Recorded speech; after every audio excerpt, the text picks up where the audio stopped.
Welcome everybody to the July 10th show of the Tech Hour. It's at every Thursday at 10 p.m. Eastern, 7 p.m. Pacific, and we discuss a lot of stuff in this, including the artificial intelligence, cyber crimes, cyber investigations, and some technical stuff. So in today's show, we are going to discuss about a charging cable which is selling for about $20,000 and what it is for and what purpose it solves. And also we are going to discuss about, I'm going to tell you in a story form about a cyber crime and the investigation of that crime, that how it happened and what exactly was it, how the hackers or the criminals committed that crime. It's very interesting. So let's start with the cyber investigation story. So the story starts with a five-star hotel getting a call, a five-star hotel, very high-end five-star hotel, getting a call that somebody called and said, I booked a room at your hotel, a suite at your hotel. You send me the receipt, but I can't open it. And the help desk, the front desk, who was receiving the call at the hotel, they asked for the name and stuff, and they said, no, we don't have any booking with this name. And the guy said, no, I have the receipt here. You sent me the email, but I don't have, I can't open it. They said, no, we don't have any booking. So they argued for a couple of minutes, and the guy said, okay, let me send you the email back to you, and you can see if I booked the hotel or not. I need the confirmation that I booked the hotel. I'm coming to your hotel. So just make sure it is booked. And the receipt which is attached to the email, I can't even open it. That's why I'm concerned. So he replied, he sent that email back to the hotel, and they try to open the email, the attachment, and they can't open it at the hotel. They can't open the receipt. They tried few times and they can't open on different computers. They thought maybe it's the computer issue, but the recipient called, he couldn't open, and the front desk of the hotel couldn't open. So they said, okay, they got busy with something and they forgot about that. They thought we will deal it with later. Next day, between 10 and 11 in the morning, when it's the busiest time at the hotel, because everybody is trying to check out and people are trying to check in at that time, and a lot of stuff is going on. The guests at the hotel, they have daily schedule. Somebody's going for meeting, somebody has some guests coming in, so a lot of stuff is going on. One of the guests, hotel guest, comes in and he say, you know what, this card you gave me, the access card for my door of the room and for the elevator use, it's not working. They said, no problem, we can replace the card. So they did that. While they were doing it, actually, another guy came in. My card is not working either. Then another person comes in. Oh, I can't access the elevator. Another one comes in. So there were so many people who came in that their card is not working. They cannot go in and out of the room and go inside the room. It's not working in the elevator. So it's a five-star hotel, about 12, 13 stories. So who's going to go by stairs to the 13th story, right? Even 10th or even 5th floor. So it was chaos at the reception. There's about 400-500 people at reception trying to get their card working, and it's an embarrassment for the hotel. So the manager came in that nobody's card is working. They called their help desk, the IT help desk, And they say our server is working, all the systems are working, there's nothing wrong, so we don't know why it's happening. So they try to fix it, restarted the server and stuff. Like it doesn't work. So then what happened? The manager said, "What's the option we have?" So they said we can do one thing. We can disable the access system, and for 15-20 minutes or half an hour, while we fix the problem. They say, what are the consequences of that? What will happen?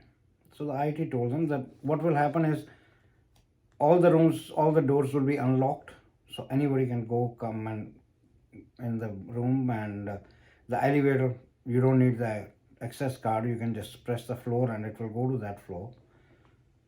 So they quickly make the decision, because it's not possible to fix the system and create 1,000 of 2,000 cards right away, and people are in rush. Somebody's taxi is coming, somebody's ride is coming, somebody's getting late for the meeting or whatever.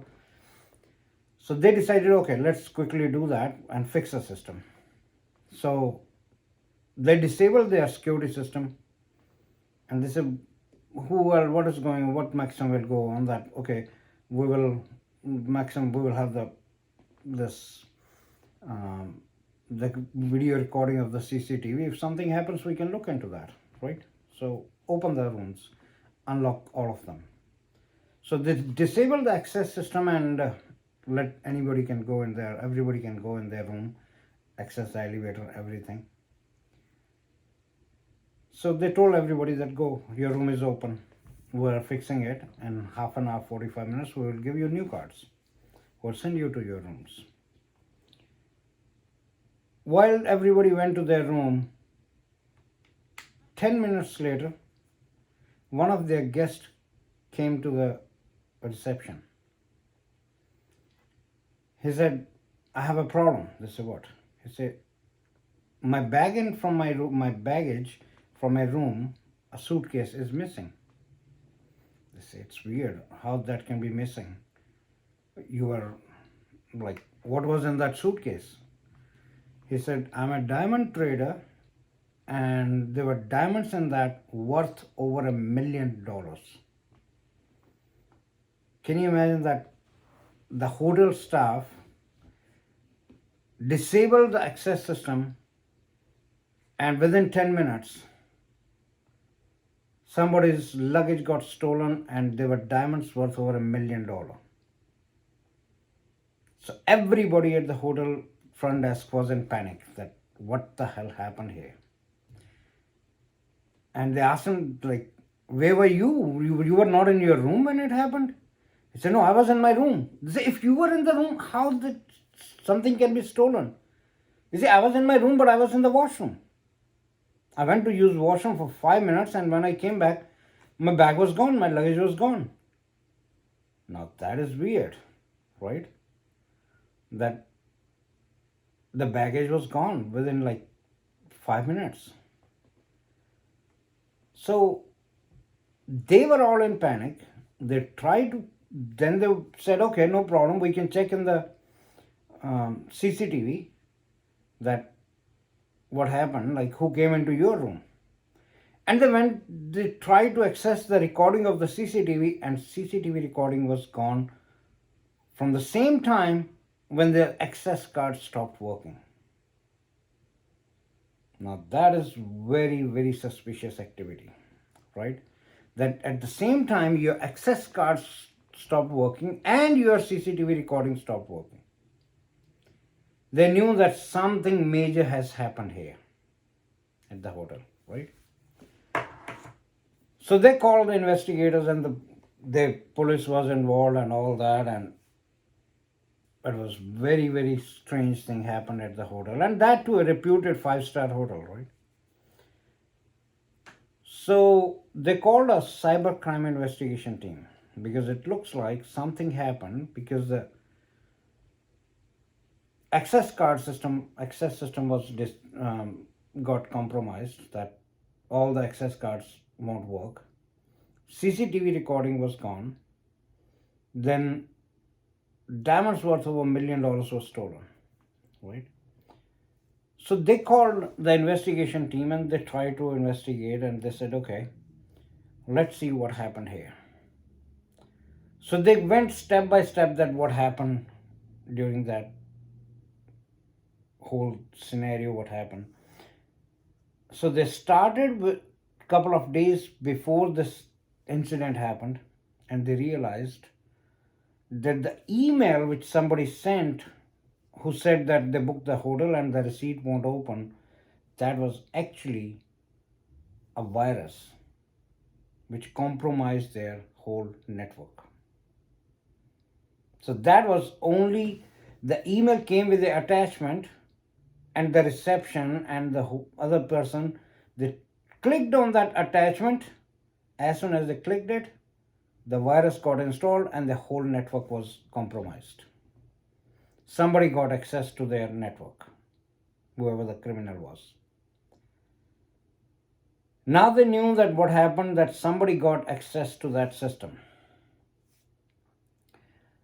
And right at that time, on that day of the crime, the criminals, they went into the system and they disabled all the access cards of the hotel. So again, that was a big problem, that okay, access cards were compromised, that's fine. They said, now the question is, that person whose diamonds were stolen, he said he was in the room, right? So how did somebody came in the room? Even if he was in washroom, how somebody knew he was in the washroom and he will come right at that time during those couple of minutes when he went to use the washroom, and he took the bag and walked away? They were very confused. The investigators were confused that okay, access card, the system got hacked, understand. Access card got disabled, understand. CCTV recording got disabled.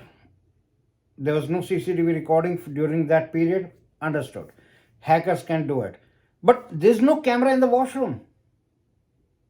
So how hackers knew that that person went in to use washroom right at that time when they have to enter, when they have to steal the bag? So they went into the system, the servers, the access system, and what they realized, now imagine the level of that compromised, how the systems are compromised. They have motion sensor in every room, every single place in the hotel, which will detect if somebody is in the room or not, and switch off the lights and switch on the lights. And those motion sensors were attached to the server. So the person, as soon as he went to the washroom, the server has the information that the person went into washroom because the washroom light was switched on by the motion sensor. Right? So right when he was in washroom, the person who was there to steal the bag, the luggage, he went in for 10 seconds, walked in, he knew which bag it is, took it out, walked away. Right? So that's how they came to know that, okay, so the motion sensor was attached to the server, and that's how the criminals knew that the person went to the washroom. So nobody is watching in the room. He can walk in, take the bag, walk out. There's no CCTV recording, no security recording, and he can just walk out. And the lifts are not using the access card. He can access the lift, the elevator, went down, walk out of hotel, nobody will know. So they thought it was a perfect crime, right? But investigators, as you know, there's no perfect crime. They investigated further. So how they investigated was, they said, okay, the now they started point to point connecting the dots. This is the thief who stole the bag. There are two things. One, that thief knew that this person, diamond trader, is there. He have diamonds worth over 1 million. So it could be one of his staff member who knew that he's going to stay in this hotel. Whoever his staff booked the hotel, and that person can be involved. And they knew that he is going to stay in this particular hotel, and what bag it is that in which the diamonds are, right? And so that person, the thief, could be a guest at the hotel, that who is staying at the hotel in one of the rooms nearby or somewhere in the hotel, or it could be somebody who just walked in at that time and accessed his room, went into his room, stole the bag, and walked out. Right? It could. There are only two scenarios. One is somebody, or three scenarios actually. One, somebody is guest at the hotel. He booked at the hotel. He's staying in the same hotel when this all happened. Went into his room, took the bag, went back to his room. Second, it could be a visitor who came there, and they just knew where to go, what to do, and took the bag and walked out, right?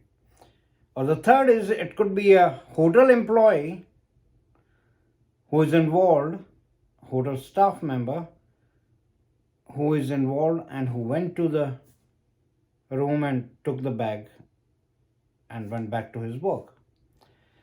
So they, when they investigate, they do the probability thing, that okay, what's the probability of this thing, that some staff member is involved.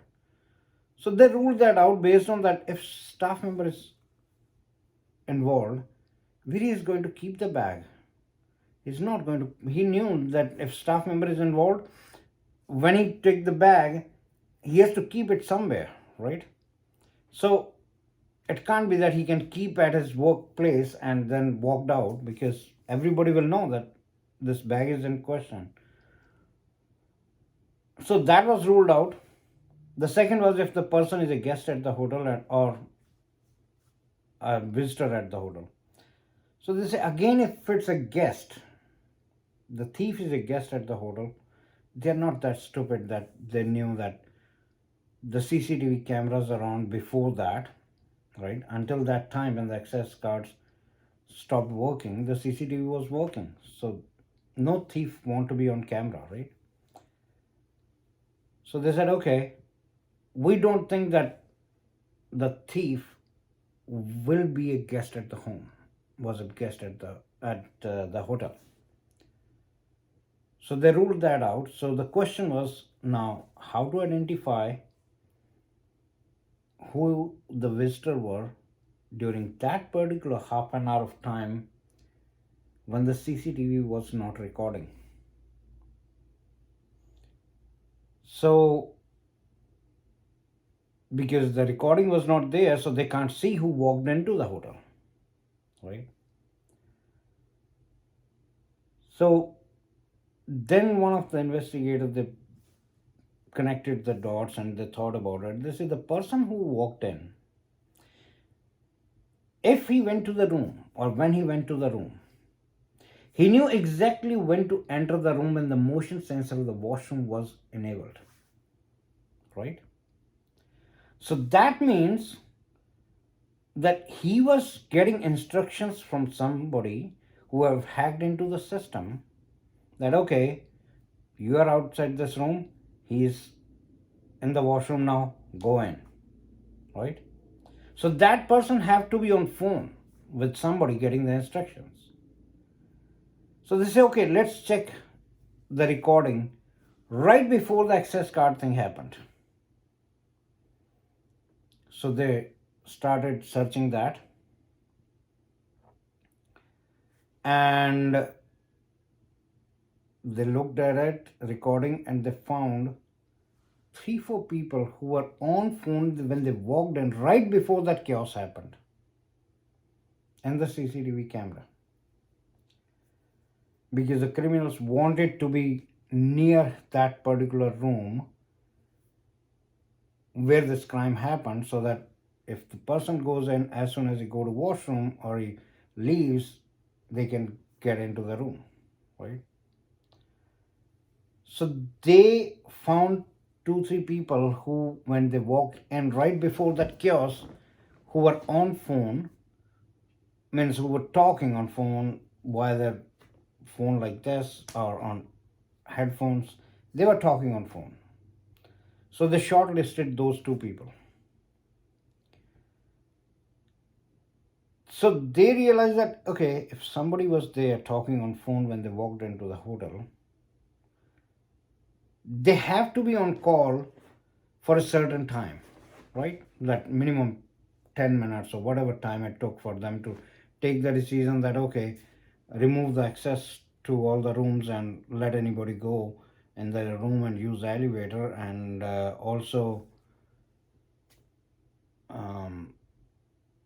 also that the person goes in to the room, so that it could be 5 minutes, it could be 10 minutes. They never, the criminal didn't know that how long it will take before the washroom sensor is activated, right? So they say that okay, the person have to be on phone for minimum 10 minutes, right? So the call has to be longer than 10 minutes. You know, now I'm going to tell you something interesting. This is how the investigators go. We all know that when we use cell phone is connected to your nearest tower, right? So they took the, when we take the data from the cell phone company from the tower, that how many phones and which phones were connected to this tower, they don't have this recording for those, but they do have the data that which cell phones were connected to that tower, and the phone number and the duration of the call, that all the cell phone companies have to keep that. You must see that when you get the bill from a cell phone company, your mobile bill, it have all the call records, right? That where you call, what date, time, and how long was the duration of the call. So they told the cell phone company, that the companies, that we need the cell phone dump, we call it, okay? That we need all the details of all the phone connections to this tower between this time and this time, and they have to be minimum 10 minutes or 5 minutes call. So they got that, right? Because they're investigators and the cell phone companies have to provide that data to the law enforcement companies. So they got that record. So out of those, they saw that there were three or four calls which were which came in during that time, which were longer than certain duration, 10 minutes or so. Now the question was that okay, these are the calls, but how to shortlist who was the person, right? So they started checking that if those guys or those cell phones, where else that cell phone made the call or who they made the call to. So they got the number that these three numbers were more than 10 minutes of call during that time, and they were talking to this number, the other side. So they took record of other side, and look at the criminal smartness. The other person who they were talking to, that's the SIM card which they were using and the phone number, that was a stolen card or a fake identity card. That, like, somebody went to the shop and gave the fake ID and got the phone so that they cannot be traced. That smart the criminals are, okay? So that was a fake ID, that they use to get the card, so that there's a disconnection between the person who is going to go steal the diamonds and the person who was controlling him and giving the information when to go in and when to go to get the diamonds and when to walk out, all that. So there was disconnection because that SIM card was stolen, right? So we don't know who that person was who was using it.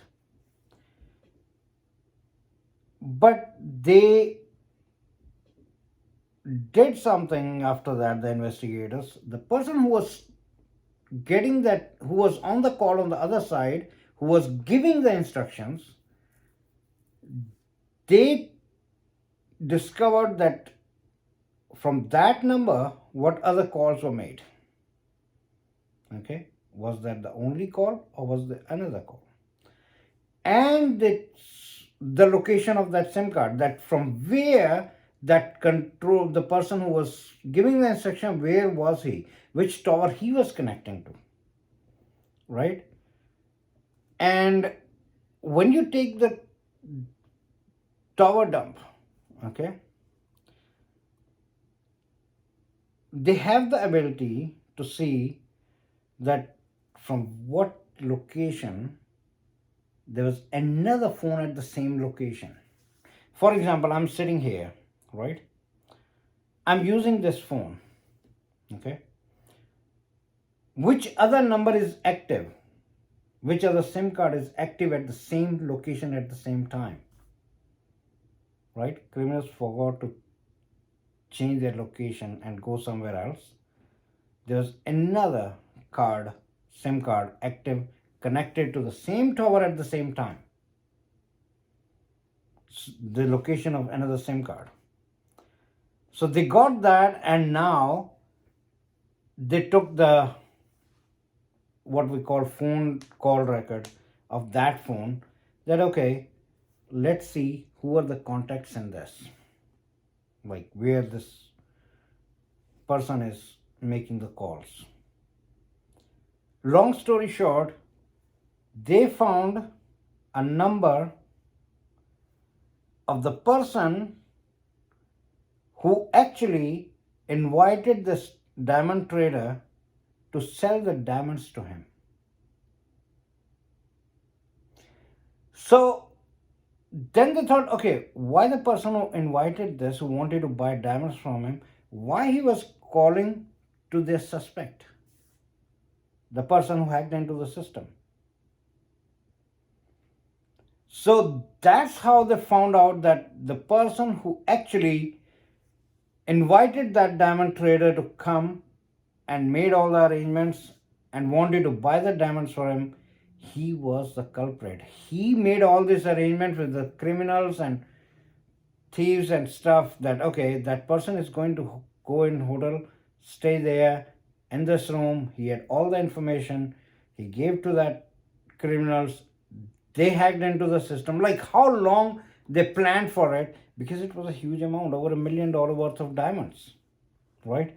So they planned all this, and then they committed this crime that they thought how it would can be done, that you have to somehow infect their system. They used an email telling the reception of the hotel that okay, we booked a hotel, we can't open this attachment, the receipt you sent. They emailed them back. The hotel staff opened that email, that attachment. The system got infected. The criminals got hold of the system. They hacked into system, and then they hacked into the access system, and then they knew that their motion sensors attached to that the server or the access system and all that. That how long, like months and months of planning was done, right? But they were caught ultimately. But that's how the criminals work, right? So now the question is that what we learned from this, because behind every cyber investigation, behind every cyber crime, there's something to learn, right? So the lesson we can learn from this is Never open an attachment which you don't know where it is coming from. Okay? Never ever open an attachment on phone or on computer, PC, or on tablet or pad or whatever you're using.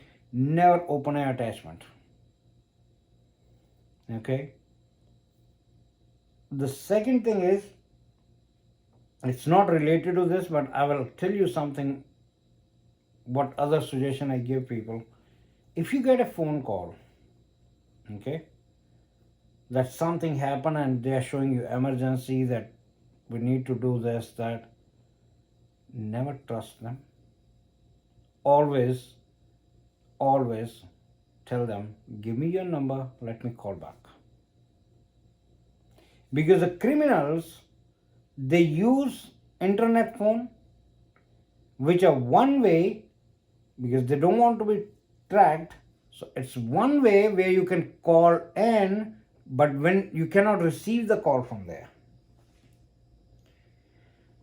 Okay, so that is that. If somebody calls you, tell them, give me your number, let me call you back. If they're criminals, they're not going to give you the number because they don't have. Right? So all these fake phones, they have outgoing call facility, not incoming. So never ever trust anybody if you get a call, even if it's your relative or your sibling or your children. Don't trust them, because deepfake can do that they can fake the voice of your children or the person you know, and they will be talking in their voice. So always call them back to confirm everything, especially if it's something related to money. Okay, with deepfake, trust me, now I suggest people that you should have a family code. You should have a family code. For example, I create a family code 6895. Okay, I tell the people near me that if you call me or I call you, an old, like many years ago, we used to see in the movies that the smugglers, when they go, one person have half the code, the other person have half the code, and both exchange the code, and if that's the same, they know that this is the right person, right? The same thing now we have to do to keep ourselves safe, that we tell them that, okay, family members, you have, my code is 6859, your code is 3455. So if I call you, I will say 6859, you have to say 3455. If you say some other number, that's when it's not you, it's somebody else calling with your voice. Right? So trust me, in coming years, everybody will have a code set up in their family like that. Because there will be so much fraud going on with deep fake that it will be very difficult to save yourself. So always two things. If somebody is demanding the money, asking you, telling you that they're your relative or friend or anything, you have to call them back, and you must have a code set up. Okay? You know how big is the cybercrime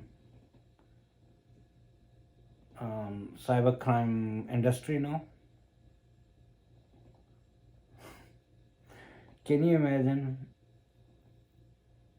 It's estimated, nobody knows the exact numbers, but it's estimated that it's over $5 billion a day. $5 billion a day. It's over $1 trillion industry. Over $1 trillion industry. The cyber crime and the cyber scams and cyber frauds, all this combined, is over $1 trillion a year industry. So I understand people say that we won't give any money until I see them or I know them. Now, let me tell you, there are two things: deep fake video and deep fake audio. That means somebody can take my photo, okay, and create a video in my voice just from the photo to a complete video, okay, and they can show me that I'm crying, I'm stressed out, I'm hurting myself, or I'm lying in pool of blood. They can do any kind of video. And when you see that kind of video and it's one of your loved ones, this will never come in your mind if it's real or fake, because you are traumatized, right? So that's what I'm saying. We want to spread this word that when you see something that bad, calm down. Make sure it's real. Okay? You know how much your voice sample they need to make your deep fake audio? 15 seconds. 15 seconds of any audio. Like I post on YouTube, right? They can take a 15-second sample of my audio and they can write something text and take my photo, and it will make the video that I'm talking every single thing what they have written in the text in my own voice. That's deep fake. That you will never even know that it's fake. It looks more real than real. The background will be same, this chair will be same, my clothes will be same, everything will be same. Only the voice will be different and the video will be fake, because they took my photo, they created a video which my body is moving, and they do the lip syncing with the audio. And how long it take to create that? Depending on how long the video is, like about a minute video, the maximum it will take them to create is half an hour, 30 minutes. I'm talking about maximum. So be careful when you are dealing with such stuff, especially because investigate the criminals, all they want is money. They have nothing else.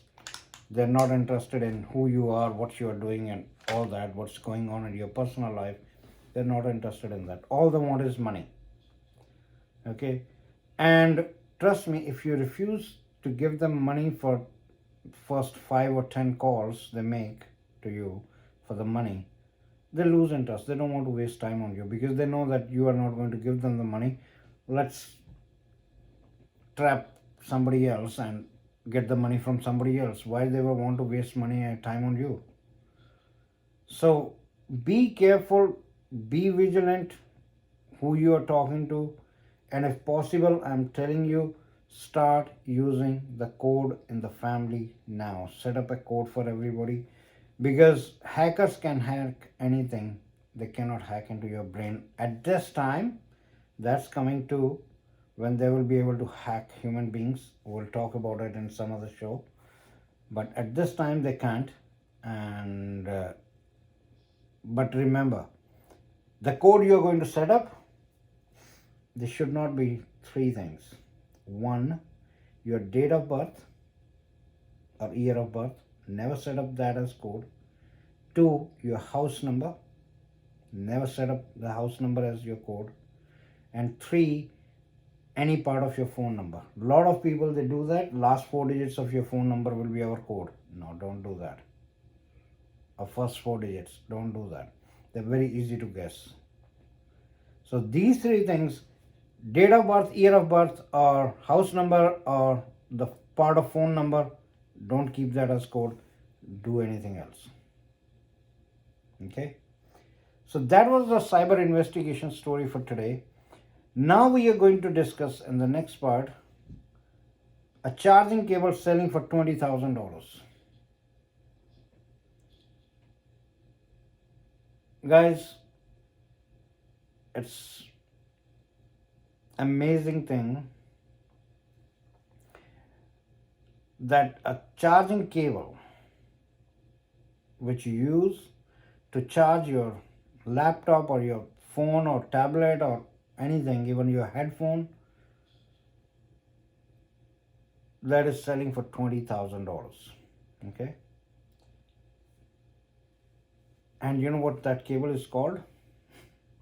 It's called OMG cable. Oh my God cable. It will charge your phone simple as it is. Okay, it will charge the phone just like a normal cable, but the cable have a complete computer inside. Computer in a cable. Okay, for example, let me show you. This is a cable, right? The cable will look exactly same. The quality will be excellent.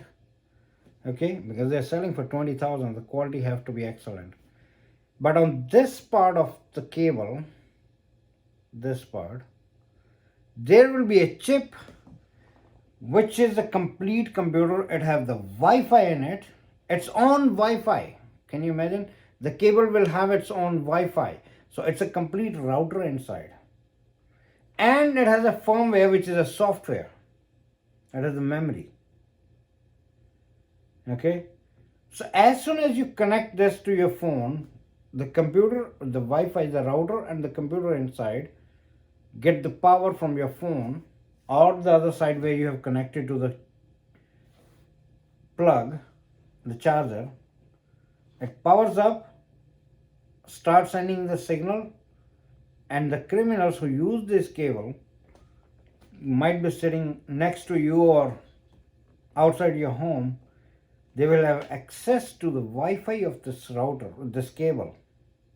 They will log into this, and by the time you realize, you won't even realize anyways, because the cable looks same.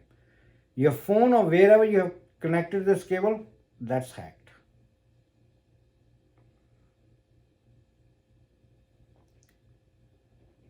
So those cable, that OMG cable, it used to be sold for $20,000. The question is why people make such cables. Okay, and why people buy them. There are two reasons for that. One is obviously the criminals. They use these kind of cables which can be connected to any device, and by the time it's connected, the data is, your system is hacked and or your phone is hacked and the data is gone. Okay, if I connect this cable to laptop, okay, you know what's the speed of the program in this that it can type? Like it has a complete keyboard. It can automatically type the code in your laptop or a tablet or a phone. That's about 700 characters a second. This can type automatically with the speed of 700 characters a second. Okay, so one is the criminals use that, but it is made for testing purpose. Okay, made for testing purpose. Like there are many small devices they create for testing purpose that they are used by the criminals. There are a lot of devices like that, tons of them. So they want to test that if we can connect a small router or something, just like you have hotspot in the phone, right? So probably somebody created this cable to see if we can make a little chip in the cable and connect to the phone, and it becomes a hotspot for everybody else to use nearby, right? Probably that's was the purpose of this. But then when people found out that this thing is available, the criminals start using it for their criminal activity. right? That's why I always say that when you are at airport or any public facility where you see a charger and a cable sitting there, do not plug it into your phone until you have a security for that. Now the question is, how will you find out if it's a genuine cable or a OMG cable? Looking at the cable, you cannot identify. Let's be clear. Okay? Nobody in this world can identify if it's a genuine cable, charging cable, or it's a OMG cable which can hack your phone. But there are small devices available. I don't have right now, but I have ordered one, and it was supposed to be delivered today. Probably it will be delivered in next hour or so. I'll show you in next episode, next Thursday. It's a very small device, like this one, just like a USB drive. Okay. So you connect that USB drive, or that we call it dongle, to this cable, one end, and the other end is the connector for your phone, the same connection. So that little dongle comes between your cable and your phone. Okay, once that comes in between, that's a data blocker.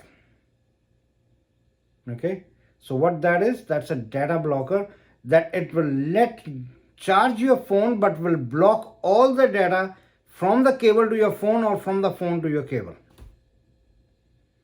And those things are very cheap, very cheap. Like when you are traveling, you must have that device with you. I ordered that, I think it was, in Canadian dollars, it was about $10 or something. $10 means about 600 rupees in India, or about $7 in USA. Okay, or about £4 or £5 in UK, or in Europe it must be 5 or 6 euros, right? In Australia it might be about $8-9 Australian dollars. So that device, if you have between this thing and your phone, it disconnects the data transfer from the cable to your phone, or from the phone to your cable. So that data blocker you have to keep with you if you are traveling. Okay, any charging cable which is not yours, you have to connect it to that data blocker, not your phone directly. Never. Okay, trust me that if the hackers or the criminals, what they do is, especially if they have to hack into some business, they will just leave that cable, like they will make arrangements somehow that somebody can throw in that cable, and somewhere in their office somebody will pick it up and connect to the computer or something, and as soon as they connect it, they're done, right? They don't normally drop off the cables like that, the $20,000 cable, but they do drop the USB drives very often. USB flash drive. Somebody found a USB flash drive out in the front yard or backyard of the office, or in the washroom of the office, or in the hallway of the office. They just take it, just as a curiosity that whose drive it is. They will connect it to the computer and try to see it. So as soon as they try to see it, they connect to the computer. Your computer is hacked, your whole network is hacked. So never connect anything, memory card, any USB drive, any cable you found somewhere, do not connect it to any device anywhere. That's not yours, let it go. It's not worth it. A $10 drive or a $20 cable is not worth that you lose all your contacts, all your data, all your photos, all your videos, or compromise your network. You don't need to do that, right? So be vigilant, be careful what you're doing, keep yourself safe. Okay, so guys, that's the tech hour of today, Thursday, July 10th, and I will be live still for another 10-15 minutes, 20 minutes. And meanwhile, if you have not favorited me yet and you want to join me next time, please favorite me and come back next Thursday as well. And we will be starting a new show sometime later this month or early next month. That will be AGL's open mic. Follow me on Instagram or Snapchat, because I post the information about the topics of today's show or this next coming show on Instagram, Snapchat, on YouTube. Also, guys, I started uploading the video of Tech Hour to YouTube, and I will try to upload this today's show video on YouTube tonight. So if you missed the show here, you can always watch it on YouTube.